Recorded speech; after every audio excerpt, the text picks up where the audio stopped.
I will derive the internal pressure of a system.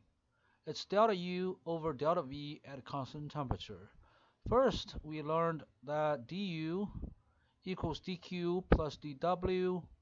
Uh, Q and W are path functions, and therefore dq and dw are inexact differentials.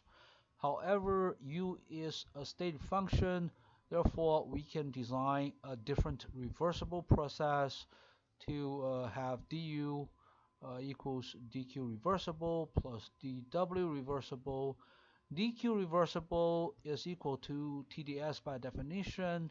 dw reversible is equal to negative p dv because p external equals p. And then this internal pressure is simply T delta S minus p dv on top, delta V on the bottom.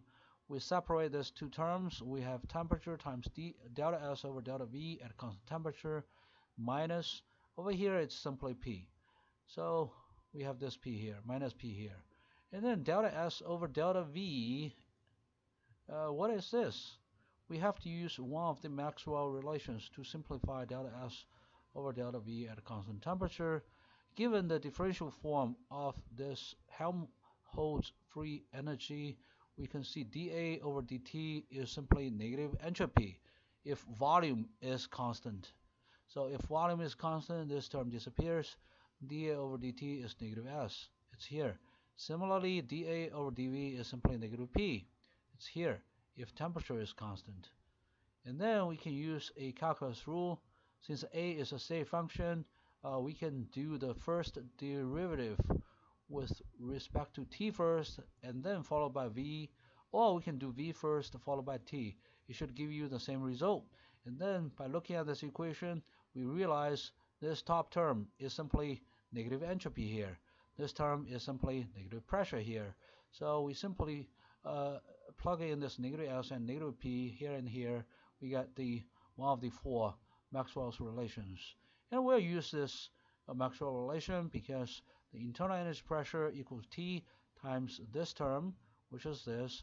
We replace this term, delta S over delta V at constant temperature, with delta P over delta T at constant volume.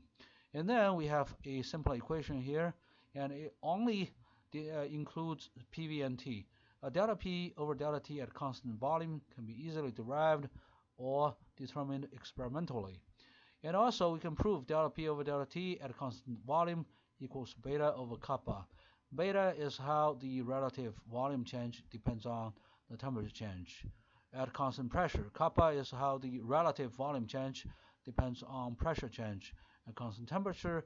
You just need to use the triple product rule to prove that beta over kappa is delta P over delta T at a constant volume.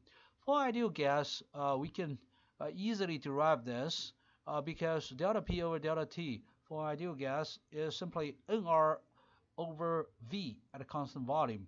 And then nRT over V is pressure. Pressure minus pressure is 0. It makes sense.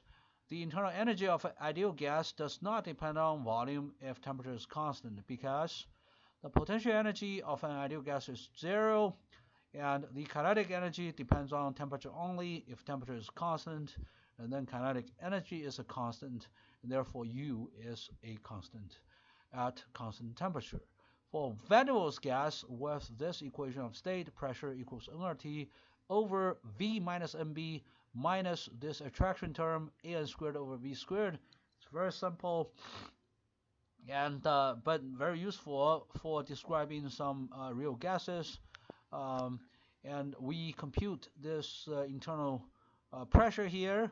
We replace this delta P over delta T at constant volume with nR over V minus Mb here. This part does not really depend on temperature, so it's just nR over V minus Mb, and then minus pressure. So it's this term minus this term, and therefore it's just the attraction term, A over Vm squared.